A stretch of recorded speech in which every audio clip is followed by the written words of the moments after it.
Well, hello there, everybody. It's Grampa Scott, and I'm back today with another story and an amazing adventure from the book that I'm going to be reading to you today. Is from the Bernstain Bears, and it's called Too Much Vacation. Have you ever gone on a vacation? I have. They've been wonderful, and I hope to go on a vacation someday with you guys too. But today, I've got my Papa Bear hat for the story. And I've got a special visitor. Can you see in my pocket? It's Brother Bear. He wanted to hear the story, but he was actually there when the story happened. But he still wanted to be here with you guys, too. So let's get right into the book, okay? It says, "Well, Mama, that's everything," said Mama Bear, as she and Sister and Brother Bear held the car trunk lid so that Papa Bear could tie it down. "Not quite," said Papa, running back into the treehouse. "We almost forgot the camera," he said when he reappeared. "What good is a wonderful vacation without photographs to remember it by?" That's what I and Grandma Carol do when we go on trips, because that's how we remember what happened after time goes by. "Good thinking, Papa," said Brother. "May I take some pictures when we get there? And how about me, Sister?" she wanted to know. "Of course you may," said Papa, as they bundled into the car. "We're all going to take pictures of the most wonderful vacation the Bear family has ever had. All right, now, everybody buckle up and we'll be on our way." For safety belts clicked into place, and they left their safe, comfortable treehouse and headed for excitement and adventure of a vacation high up in the wilds of the Great Grizzly Mountains. Have you ever been on a mountain? Grandpa Scott has, way up in Alaska. It had been Papa's idea to take their vacation in the Great Grizzlies. "It'll be a real wilderness experience. We'll live off the land, and we're getting too soft here in the valley with all our supermarkets and conveniences." When he saw the ad in the newspaper, there were no holding him.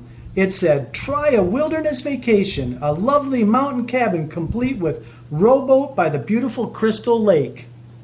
"Ah," said Papa, painting a beautiful word picture, "to wake up with the rising sun and catch our breakfast from the clear mountain lake. To bathe in its sparkling water, to snack on delicious wild berries and tramp through the mountain trails." Doesn't that sound wonderful? That's what Papa was thinking. He said to gaze at the beauty of the mountain sunset, then to sleep through the peace and quiet of the mountain night, far from the noise and the traffic and the neighbors' barking dogs. It all sounded great to the cubs. "What kind of fish will we catch, Papa?" asked Brother. "Trout, no doubt," he answered with a supreme confidence, but Mama wasn't too sure that he would catch anything. So she packed and took along some canned goods in case the trout weren't biting, and some books and games in case it was raining. "I can almost taste that fresh-caught trout," said Brother, as the road led ever higher into the mountain forest. "I can almost taste those yummy wild berries," said Sister. "You know what? Just the other day, Grandma Carol was out picking wild berries along the State Park Road, and they were yummy." "And don't forget my terrific wilderness stew," said Papa, as he turned into an even steeper road. "But we didn't bring things for stew," objected Mama. "All we brought was some canned goods." "Of course we didn't," laughed Papa. "I'm talking about my special live-off-the-land survival stew. It's my secret recipe. I've made it from bark, leaves, roots that I can find in the woods." That doesn't sound so great, but we'll see. When will we get there?" asked the cubs. "Very soon. I can tell by the smell of the mountain air," said Papa. "Take a deep breath." "That's not mountain air," complained Brother, making a face. "That's skunk." Said Papa, wrinkling up his nose. "Good time to start taking those pictures," thought Mama. "Pew," said Papa. "Click," said the camera. "Have you ever smelt a skunk?" "Ooh, think, brother? Yeah, you did too. It was smelly. There's the cabin, shouted Sister as they rounded the bend. And there it was indeed, a mountain cabin besides a lake, complete with a rowboat. Of course, it wasn't quite as he pictured it from the ad. Crystal Lake looked more like a mud soup. The lovely mountain cabin looked more like a tumbled-down shack. There was a rowboat, all right, but it was half sunk in the lake. But Papa wasn't the least bit discouraged. He was more excited than ever. It's perfect, he shouted. The most perfect live-off-the-land vacation spot I'd ever seen. Mama wasn't too sure. She noted that there were no wires leading into the cabin, which meant there would be no electricity. That's the last thing we need, scoffed Papa. What you need on a live-off-the-land vacation is plenty of can-do spirit and lots of forest smarts, and I've got enough of those for all of us. I'm not quite sure Papa really does. He took the cooking pot, a folding chair from the car trunk. Here, he said, making a seat for Mama. This is vacation. Relax while I gather the fixins for my fabulous wilderness stew. And you two tidy up the cabin. He called the two cubs as he headed out into the forest with a cooking pot. But Mama didn't expect to do much relaxing on this vacation, and she wasn't surprised to find that the cabin was even worse mess inside than it was on the outside. There was ankle-deep carpet of twigs and branches and dead leaves on the floor. It was practically a museum of spider webs, cocoons, and mouse nests. Oh my! Time for another picture, thought Mama. Scurry, scurry went the mice. Click went the camera. What's this? Asked Sister as she cleaned the leaves out of the sink. That's a hand pump for water, answered Mama. Just what I need. It was Papa back from his cooking pot full of strange-looking bark, leaves, roots, and a little water for my stew. He worked the handle. The pump gurgled and squeaked, and after a while began to squirt water. Rusty brown water. Ah! But he wasn't discouraged. Just what we need for my stew, he said cheerfully. Ready-made gravy. I don't think rusty water is gravy, do you? He carried the pot outside. When he had prepared a cooking fire, it was very exciting for the cubs, but Mama wasn't so sure. She made a fire in the fireplace and warmed up the supper of canned beans and dried honeycomb. She was thinking just in case. When Papa cried, "Stew time," the cubs ran out for a taste. Mama followed with the camera. "Here's to living off the land," said Papa, holding up a big spoon of strange-looking stuff. Then he, brother, and sister each took a taste. "Ooh," said Sister. "Blah," said brother. "Phooey," said Papa. Click went the camera. Mama's supper of beans and honeycomb proved very tasty. Papa Bear stretched and yawned. "Now early to bed so we can get up with the sun and catch breakfast." Oh, look at night. All these weird sounds that were happening outside. Woo! Ribbit, ribbit, ribbit. Woo, woo, ribbit. The sun did rise, and it was very beautiful, but Papa snored right through it. The frogs and the crickets and the owls made such a racket during the night that he hadn't fallen asleep till just before the sun lit up the sky. Oh, my!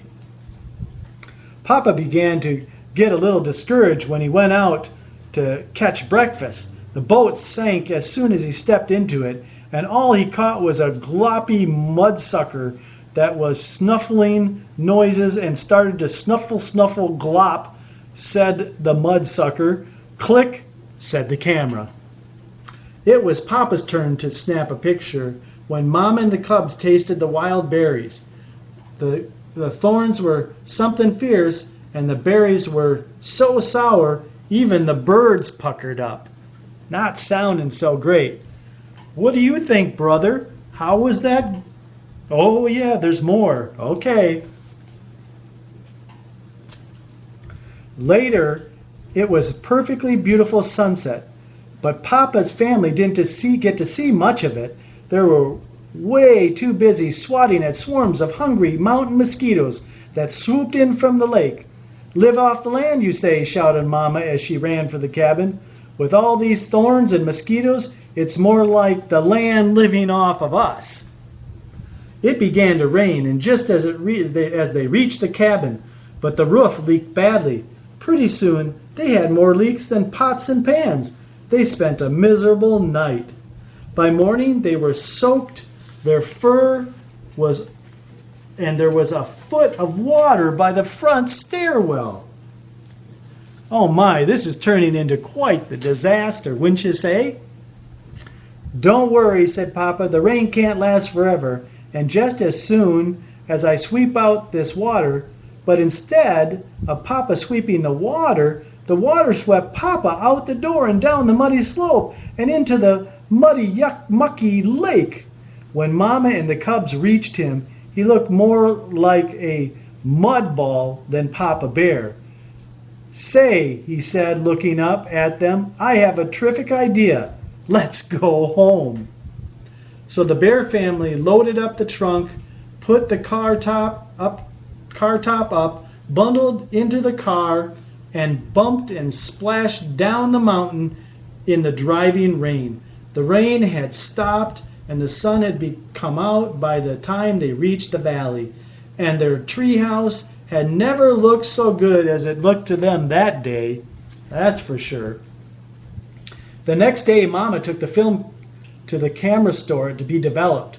When the pictures came back a few days later, the Bear family wrote titles on them, and they began to chuckle as they passed the pictures around. The chuckles grew into roaring laughter, and soon it grew to even more roaring laughter, and laughing so hard that they cried. Oh boy. There was a picture that said, "Papa smells the mountain air," which was a skunk, and they greeted upon their arrival by the mice. And "We tasted Papa's wilderness stew." Oh, yuck. And "Papa catches breakfast." That wasn't a fish to eat. No, not at all. Our first taste of mountain berries. Oh, sour. Papa's delicious decides to go home.